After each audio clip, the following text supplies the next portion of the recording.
I am a complete villain. For example, I've had my parents done up to resemble the true daughter, and after the real daughter's car accident, I took her place, snatched her family, fell in love with her fiancé, and even bullied her younger sister. In the end, the real daughter stood before me, almost driven mad, condemning me, but no one believed her. I stepped on her hand and smiled lightly. Are you angry? I can do worse. When Riva's parents found me, Riva was in the operating room fighting for her life. I held her back and watched her parents remain calm. Her mother, excited and scared, pulled me into an embrace. Riva, didn't you say you were in an accident? Did you get hurt?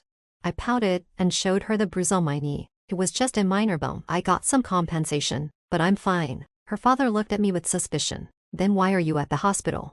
Well, of course, I was here to see Riva's near-death state. I smiled and said, just checking on the child. But don't worry, there's no impact. As I spoke, I shyly touched my stomach. Her father, looking anxious, said, yes, the child must be fine. You still need to rely on this child to marry Noel. Noel is Riva's fiancé, a genuine wealthy heir, a man who regularly graces the covers of financial magazines. Marrying him would be a great boost for the Gunter family. Riva, who was pregnant before marriage, wanted to use the child to secure her future. I smirked. Don't worry, I know what I'm doing. I pretended to casually toss my hair, revealing a small mole on my right earlobe, the same as Riva's. Riva's face was disfigured in the accident. I personally delivered her to the emergency room, so I wasn't worried about being exposed from head to toe. I was made to look just like Riva. No one could tell I was an imposter. They warmly took me back to the Gunter house. I must say, although the Gunter family isn't top-tier wealthy, they are quite rich. Luxury cars, villas, servants, and prestige. As soon as I walked in, Riva's younger sister rushed up to me. Sister, are you okay? You don't know how scared I was when I heard about your accident. Riva's younger sister, Emily, is quite the sis-con. The bond between the two sisters is genuinely close and heartfelt. I knew this from high school. I smiled gently. Don't worry, I'm back, aren't I? Emily bounced up and down, pulling me along. Sister, I had something to tell you that will make you happy. Do you remember that girl you didn't like in high school? Her father jumped off a building 3 months ago. I heard she hasn't shown up in front of relatives and friends for a long time. She came from a single-parent family and ended up not going to college. Such a person is destined to rot in the gutter. It's hilarious. Oh, which girl? I raised my eyebrows, looking intrigued. Emily was anxious. The one named Erin. Don't you remember? Sister. Emily looked at me with a hint of grievance. I even spread rumors about her father using drugs for you. And now, you're asking me which girl? Of course, I remember because that was my father. 3 months ago, he was forced by a group of thugs into drug addiction and hallucinated on the rooftop. Those thugs had been paid by the Gunter family $800,000. It was enough to buy a construction worker's life. Emily, pretending to be sad, rubbed against me, her eyes filled with pride, waiting for me to praise her. I laughed, touching her head. My sweet sister, you did a great job. I love you so much. Keep up the good work next time. Emily was thrilled by my praise. This good sister of Riva is truly a good dog. When I first met Emily, she was in 8th grade, wearing a white dress with long, silky black hair, looking pure and gentle. She came to the door of my classroom, pinching her dress, and called out to me, "Excuse me, beautiful sister, I want to ask you a question." How polite she was. So polite that after I replied, she smiled, broke my fingers, and then had someone trap me in the bathroom after school. The water in the bathroom tasted terrible. The question she wanted to ask was, "How dare you, a person with divorced parents and a father in debt, challenge my sister? Can you teach me how to have that kind of courage?" She smiled innocently, protecting her sister. At the time I was in my senior year of high school. Emily, still in 8th grade, had already become so wicked, mingling with all kinds of people and helping Riva bully me. And what Riva considered provoking her was laughable. The bullying started simply because I took her position as class monitor. She was a little princess in the sky, overlooking everyone and deciding others' fates. Just because of her words, I had no peace. She lightly broke my fingers with a laugh and even patted my head. "Without fingers, you won't be able to do your homework. I wonder if the teacher will let a cripple be class monitor." She smiled so beautifully. But the teacher, heartbroken, took me in his arms and sent me to the hospital. Later, that teacher was dragged into the boys' bathroom by some thugs on a lonely night and never returned to teach again. Riva merely said without any disguise, "Those who provoke me deserve this kind of end." At that time, my body was shaking. I begged her to spare me, but she just smiled and poured a cup of boiling water over me. In the scorching summer heat of 30 degrees, the hot water made my clothes and skin stick together. burning intensely. I was disfigured. She enjoyed everyone's adoration and envy. I was left to suffer like a worm in the gutter. Who told her to become class monitor? She didn't see her own level. If I were her, I wouldn't have accepted the monitor position when a teacher appointed it. Class monitor should be someone like Riva, a princess. Look at her, so ugly. Ha ha ha. So, am I meant to be treated this way? I refused to accept it, but because of my outstanding grades, I foolishly hoped to change my fate through the college entrance exam. What I got was Riva kidnapping me abroad and making me undergo plastic surgery to look like her. She said, "Your utility value is only so much. Replace me in the entrance exam, and I'll give you $1 million. You'll never spend it all in your lifetime." She also said, "After the exam, destroy your face. I'll get it redone as something else. Don't flaunt my face." She dared to be so arrogant simply because my father was a construction worker. Worlds apart from her status, it was my honor to pave the way for her. And my mother, paralyzed and in intensive care, required hundreds of thousands each month. I agreed. My compliance relieved her. She said, "I really can't understand how someone can give up their face for money. If you had resisted, I might have respected you a bit more." Yes, I didn't dare to resist at all. If Riva hadn't been so overbearing, using my parents to control me and mistreating them, I probably wouldn't have ever resisted. She removed my mother's oxygen tank the day before the entrance exam. Why, Riva? I can't understand. Is this how wealthy people are? Doing whatever they want, treating lives like dirt, because we're powerless, because we lack immense wealth and power, because our lives are insignificant, and it's our honor to be obstacles for you.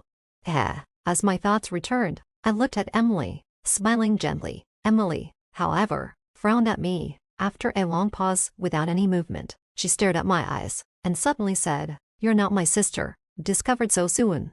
I tensed inside, but maintained a calm exterior. "My dear sister, what are you talking about?"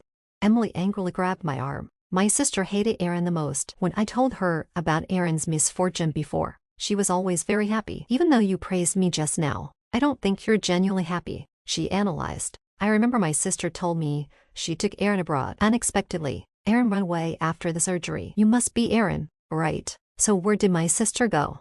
"So smart," I sighed. I didn't refute her. Emily's eyes widened. "Why are you speaking? Did I guess right?" I crossed my arms and lifted my chin. Yes, with this appearance, what else could Emily not understand?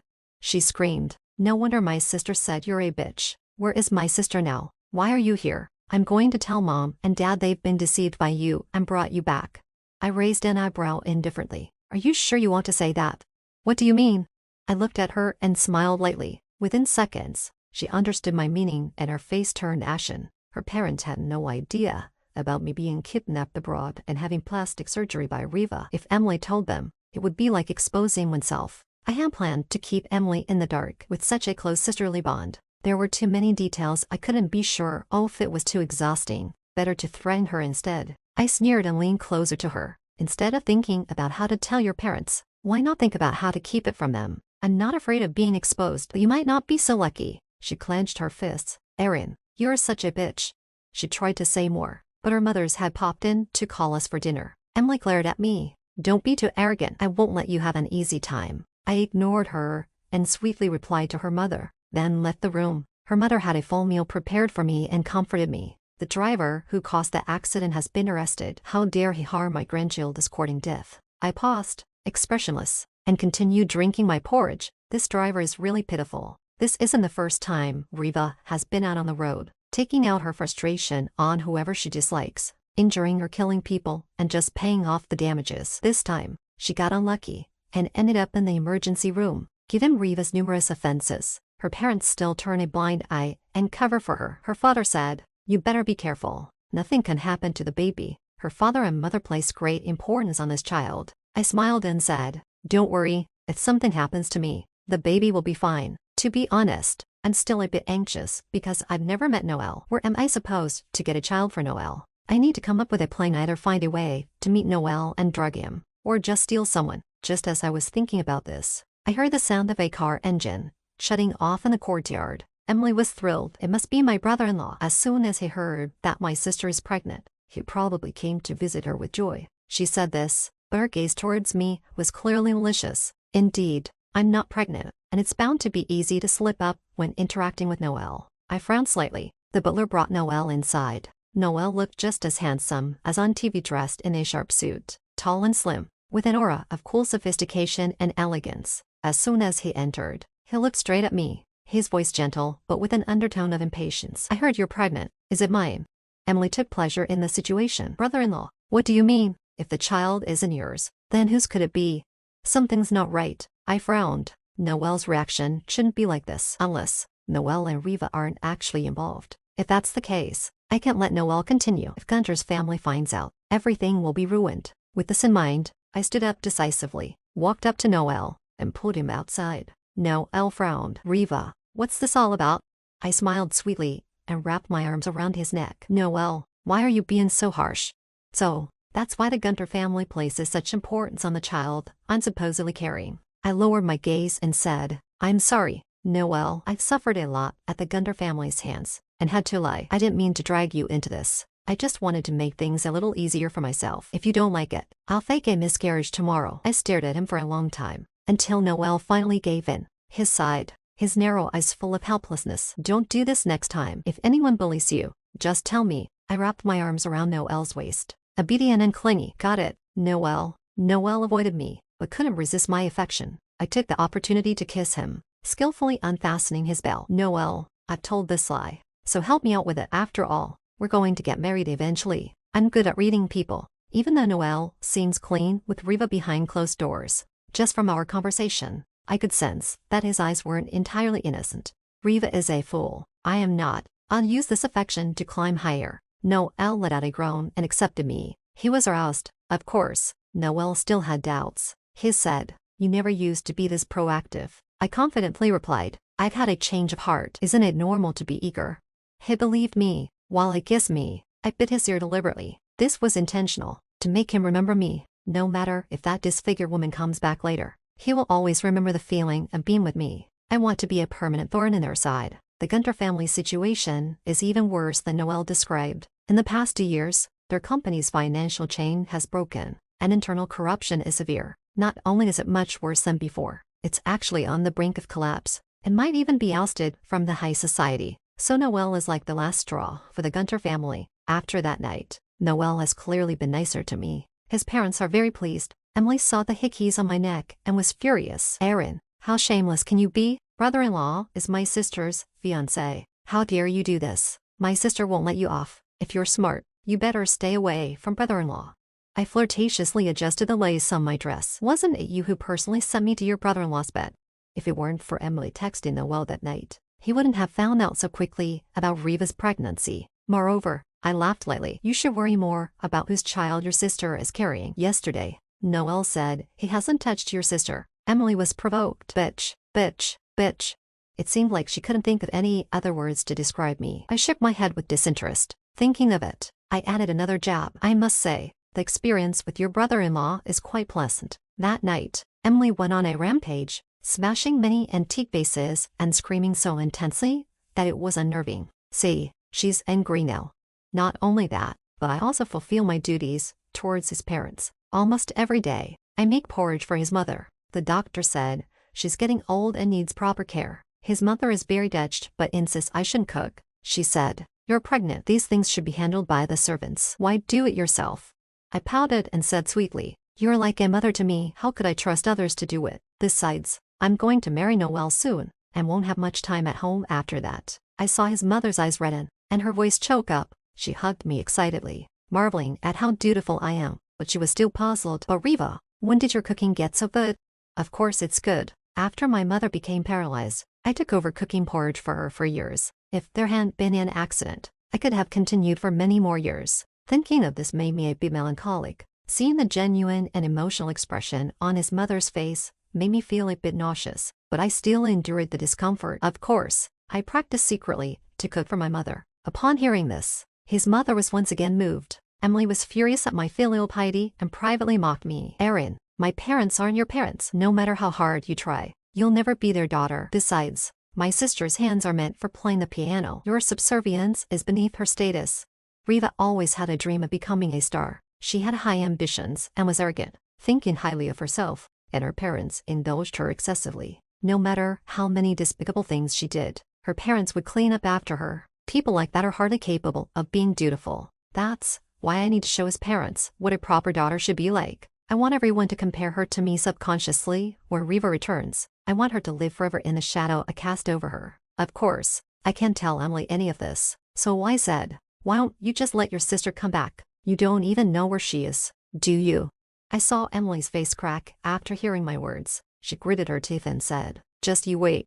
I'm not waiting. I'll take that initiative. Emily is currently attending the high school I once went to. It's a prestigious school where students either come from influential families or excel academically. I was in the latter group, while the Gunter sisters were in the former. At that school, the class divide is very apparent. Those with prominent backgrounds always look down on those with average means. Riva and Emily used to bully others a lot when the Gunter family was at its peak. I expressionlessly contacted some local thugs to spread news about the Gunter family's downfall. The thugs told me that the next day, Emily was targeted. People deliberately spilled red ink on her chair, tore her papers, and drew ugly turtles on her new dress. Emily was furious but dared not say anything. The perpetrators were of a higher status and background than the Gunter family by far. When I heard this news, I couldn't help but hum a tune while with Noel. Noel held me, his white collar revealing his handsome collarbone, which was quite striking. You seem to be in a good mood today. Of course. I smiled and clung to him, biting his cool earlobe. Noel, will you always love me?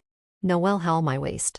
If you behave. Just as I was about to do more, Emily's call interrupted us. Noel was impatient and wanted to hang up, but I stopped him. Of course, I had to take this call. How could I miss hearing Emily cry? As expected, when I answered, Emily's voice was full of tears and anger. Erin, did you do this? These bullies are tormenting me.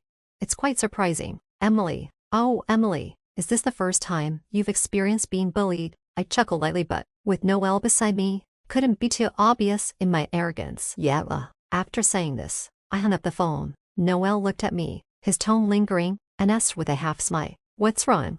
I hugged him casually and said, nothing. She asked me when we're going to get the marriage certificate. If we could get the certificate before Riva wakes up, it would surely infuriate her. Noel's face turned red. We can get it anytime. He looked very handsome when he blushed. If he were Riva's fiancé and just an ordinary young man, I would really find him attractive. After returning home, Emily maliciously showed me photos of my father before he died. She raised her eyebrows slightly, with a hint of provocation. Sister, look at that. Erin's father died such a miserable death. It's a pity Erin disappeared 3 months ago. If I could find her, I could make you happy. There were many photos taken from different angles. In them, the man was surrounded by a crowd, his face pale and hollow like dead ashes. They were smashing bottles over his head. His body was covered in bruises. Some were even pressing cigarette butts into his eyes. Oh, so that's why his eyes looked odd, I said as I put the photos away. Emily looked at me eagerly. So, sister, do you feel a bit better now? I remember you said you hated Erin's voice, that it sounded like a little bitch. I heard that on the day her father jumped. People could hear her heart-wrenching screams from 500 meters away.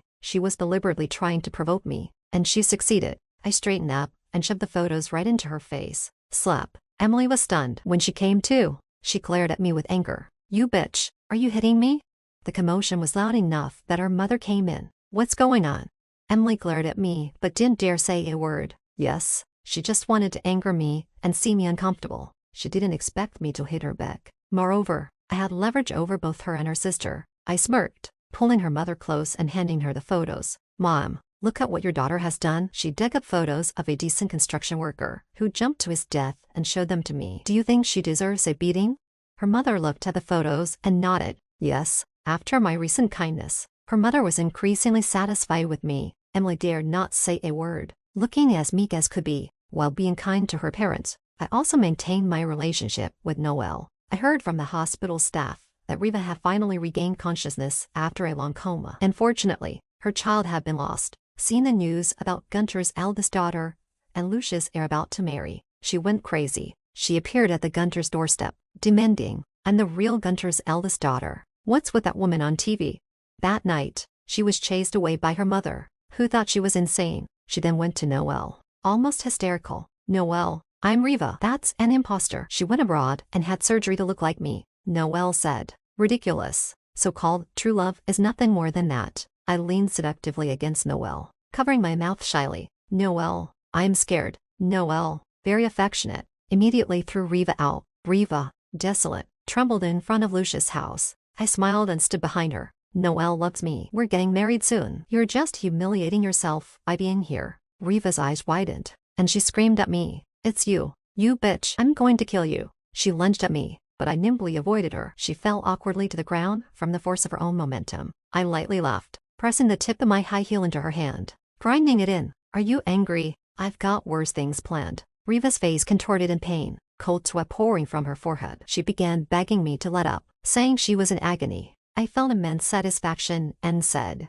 so what if you're Riva? I've taken everything from you, including the Noel you loved. He's been groveling under me day and night. Everything you had has been tainted by me, and I don't even want it. Noel is a dog. So is Riva. As Riva lay suffering under my foot, I stood tall like a queen. However, Riva, despite her pleas, looked behind me and started smiling. I followed her gaze. Noel was leaning against the wall behind me, holding a cigarette, his brow furrowed, lost in thought. It seemed he had heard everything I said. Riva, shaking with pain, still had a look of great joy on her face. Noel, do you see? This woman has been deceiving you from the start. She's been pretending to be me and even disfigured me. Noel was silent for a long time, before finally walking over and taking Riva's hand to help her up. Her hand, which I had stepped on, was already covered in blood. Noel looked at me, asking, give me an explanation. Riva stared at him in shock. Noel, even now you still want to hear Aaron's excuses.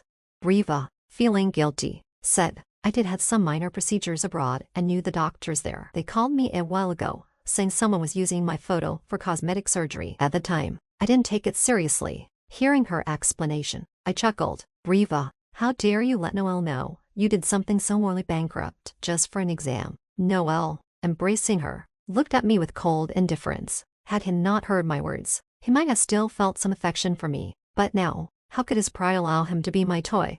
I shrugged and leaned against the wall. The Gunter family arrived quickly upon learning the news. Emily's first action was to slap me. You're such a bitch. Doesn't your conscience hurt doing something like this?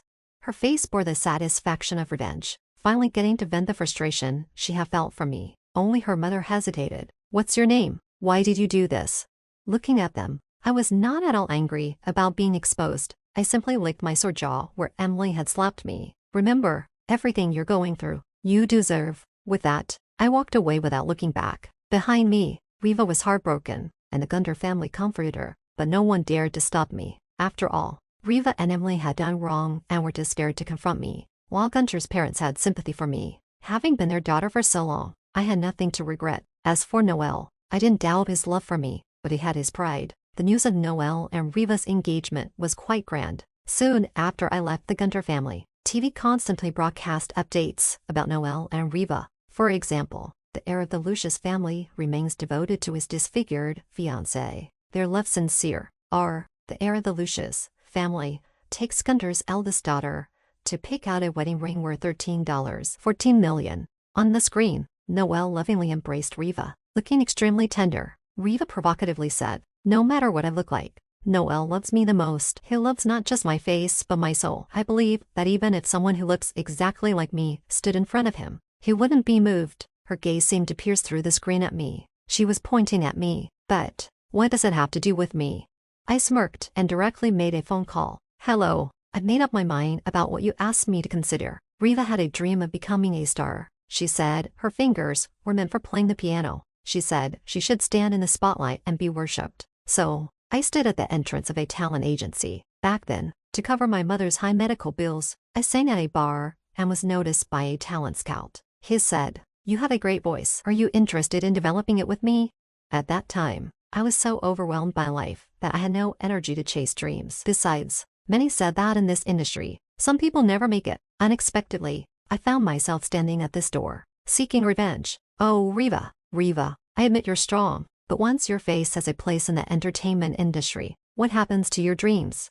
I plan to use your face to become famous far and wide, and you will have no voice. Blame it on the Gunter family's excessive protection of their daughter's privacy. And this face, well, you, Riva, gave it to me yourself. Unless, Riva, you dare to reveal it all and face the consequences. The talent scout who once came to find me was named Bevis. When he learned I entered the entertainment industry for revenge, he didn't care. He just gazed at me with fascination. Whatever your purpose, I'll help you grow and turn you into a perfect work of art. From the moment I saw you, I knew you shouldn't be stuck in that bar. You should be on a dazzling stage. I said, but I don't even own my own face. He replied, you're a singer, not an actress. Bevis was very responsible with me, because I was extremely honest with him. I was also invulnerable. With my clean image and strong professional skills, I quickly made a name for myself in the entertainment industry. Riva, who was beautiful, relied on her face to attract many fans. In just 3 months, I emerged as a rising star, making a significant impact. While I was thriving, Riva clearly wasn't faring well. After my concert, I put on a beautiful cloak and went backstage, where I encountered Noel. We locked eyes. He pushed me into the makeup room, holding my wrist, and a tingling sensation quickly spread up my spine. Noel was very close, and I could feel his hot breath. He lowered his head and brushed his hand against my lips, his beautiful fingers slipping in. The move was so intimate, but his tone was furious. "You haven't come to see me in 3 months. What kind of heart do you have?" I didn't resist, only looking at him with a sultry gaze. "What, Noel? Are you still thinking about your old flame? Aren't you in love with Riva's passionate soul anymore?"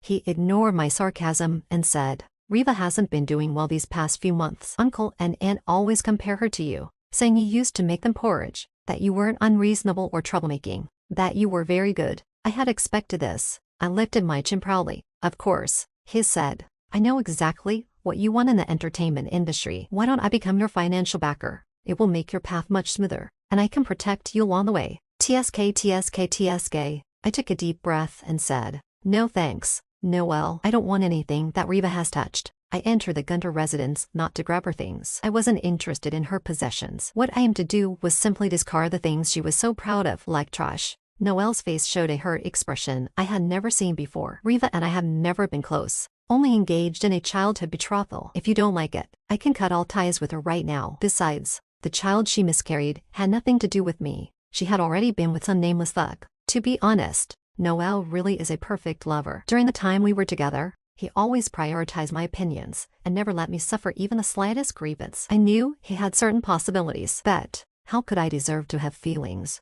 My goal was to crush everyone. After Noel left, heartbroken, I looked at the banner on the street. The woman on it was glamorous and noble, like the hazy glow of neon lights, like roses decaying in a garden, both decadent and noble. She was a wild swan, a poisonous rose. She would never be a devotee going to love. I wanted revenge, and I would step over everyone to get it. From that day on, my resources improved, and the brands wanting to collaborate with me were countless. I knew it was Noel paving the way for me. My career took off completely. I looked at it all with satisfaction, because I knew Riva couldn't sit still anymore. Every day, many fans send me private messages. "Erin, your voice is truly beautiful. I feel like you must have experienced many stories. You give me a sense of enduring hardship and brokenness. Erin, you shine on stage. I light a candle for you in the sea of people." I often selected fan messages and post them on social media to express my gratitude, just to let Riva know how popular I have become. Riva couldn't hold back and sent me a wicked message. "Erin, what are you so smug about? They like you just because you're wearing my face. Everything you have now is stolen. One day, you'll have to pay it all back." It was clear how furious she was. I calmly added fuel to the fire. "But right now, it's me standing here. If I'm not mistaken, Riva was already feeling that many things weren't going her way. She couldn't accept that someone she had once trampled on now had what she longed for but couldn't touch. Eventually, she couldn't hold it any longer. Riva recorded a video attacking me. She said, "Your beloved singer, Erin, is nothing but a fraud who stole my face. The person you all admire is actually pathetic. She framed me, and my disfigurement is because of her. She took everything from me." As she spoke, she threw out a few photos. They were from when I was abroad. Lying on the operating table, the girl in the photos was on the brink of death, her face covered in blood. The photos clearly showed what I looked like before the surgery, and how I now resembled Riva. These photos caused a huge stir online. When Riva called me, she was arrogant. "Erin, even if I've exposed everything, I'm still the Gunter family's young lady, still loved by people. Once others know how pathetic you are, you'll have nothing left. Besides, I was the one who sent you abroad. Who can prove your innocence now?" She had always been eager to destroy me. Riva was certainly looking forward to seeing me break down in tears. Avis asked me, "Are you scared?" People online were all criticizing me. I used to passionately admire Erin. I felt she had an indescribable aura. But now you tell me she stole her face too. What else is real? The most shocking thing of the year. What have I been following? Watching her build a high tower, host banquets, and then collapse. Why can't she cherish her reputation?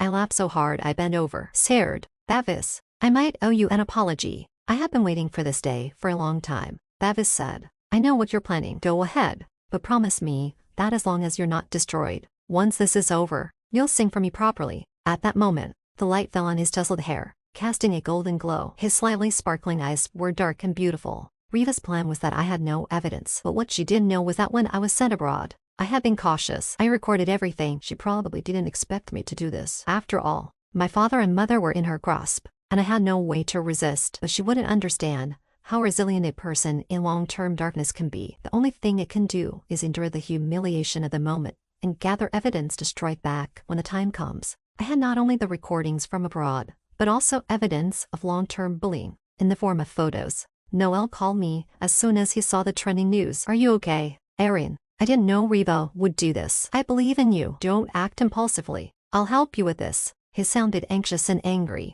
as if he really cared about me. I replied coldly, "Noel, don't make decisions for me. I can handle this myself." I knew what Noel was afraid of. He was worried I might release this evidence. If I did, it would ruin me. As long as nothing was confirmed about me being the one wearing Riva's face, everything could still be reversed with money. But this situation was already heading in the direction I had set. I wanted Riva to say everything herself, to see herself destroy her own life. I never intended to stay clean. I wanted to drag Riva into the mire with me. So, I released the recordings and photos without hesitation, along with evidence of corruption and tax evasion I had collected at the Gunter residence. Now, I was a public figure. The recordings have Riva's arrogant and harsh voice. "Your value is just about this. Take the college entrance exam for me, and I'll give you $1 million. You'll never spend it all in your life. After the exam, you'll ruin your face. I'll give you another look. Don't flaunt my face." And there were more photos of her having people block me in an alley. She sat there like a princess on a railing, with a few thugs serving her. Even though my body was curled up, my face pleading, she had no intention of letting me go. Her exact words were, "You little bitch, didn't you used to call so sweetly? Why aren't you calling now?" And photos of her pouring boiling water on my face. My once beautiful and fair face was burned and blistered, bleeding, and the teacher who never came to class again because of comforting me. After these things were exposed, the police investigated, and the Gunter group was found guilty of more than just tax evasion. Riva had always disregarded human life. Previously, the Gunter family had covered for her time and again, but now everything was exposed to the light of day. The building fell within a day. Public opinion turned 180 degrees overnight. Help, everyone. I finally understand where Erin's story comes from. Who could endure this? If I had already committed suicide, she would still be standing here. Truly amazing. So heartbroken for her. She's just a young girl. If it weren't for Riva, she could have had a normal youth and a bright future. Everyone was advocating for justice for me. Riva went completely insane. She hysterically ran to my company to confront me. "Erin, what do you want? My parents blame me because of you. They say I'm not as good as you. Noel loves you now. You've taken my career, and now you're releasing these things to ruin me. You better clarify immediately that those things are fake." She looked like a shrew, and although her disfigured face from the accident had been repaired, it still looked somewhat unnatural. I smiled faintly. "Of course, I hope you die." I didn't hide my malice towards her. She tried to raise her hand to hit me, but Bava stepped in front of me. He smirked. "Riva, you can't hit my singer." Riva was so enraged, she couldn't catch her breath and continued to threaten me. "You wait, Erin. One day I will kill you." Oh, it's just too bad that Riva didn't get the chance, because she was arrested that day. After all, she had committed so many illegal acts. I heard that Riva continued to insult me in prison, calling me a whore and blaming me for ruining her. She never reflected on her own issues. It's worth mentioning that Emily, the sister complex, started vehemently blaming Riva after Riva was arrested. She said that if it weren't for this sister, the Gunter family wouldn't have ended up like this. And Emily died from school bullying. After this incident, Emily's former victims and those who were classes spared no mercy on her. What had happened to me now happened to Emily. Overwhelmed, Emily jumped off a building on a rainy night. Her parents seemed to age decades overnight, but strangely, they didn't seem to blame me at all. They weren't innocent, but they still had a sense of conscience, knowing I was the victim and their daughter was at fault. That night, Noel brought a trunk full of flowers to my building. When he saw me, his eyes lit up. "Now that everything is resolved, can we be together without any distractions, Erin?" His tongue was tender, and his gaze seemed to be filled with immense affection. I shook my head. "No, Noel." He was quite perplexed. "Why? I didn't like you because of your face. From the beginning to the end, I haven't done anything wrong to you, and I haven't seen you showing interest in any other man. Everything about Mimi's status, my looks could stand on its own. Why won't you accept me?" At this point, he lowered his head, looking somewhat aggrieved. "I knew from the start that you were Riva. I never thought of you as her. I was waiting for you to finish your revenge and come to me. Isn't that acceptable?" To be honest, I was genuinely surprised. I stared at Noel in astonishment. His expression was so sincere and full of emotion. But I took a step back and smiled. I don't care about Riva's family or career. So do you think I would be concerned about a mere love affair? From the beginning, my goal was simply to ruin Riva's life. Now that it's all over, I don't want to be involved with anything related to her. Because I can't help but feel nauseous. I don't even love myself, so how could I possibly love someone else?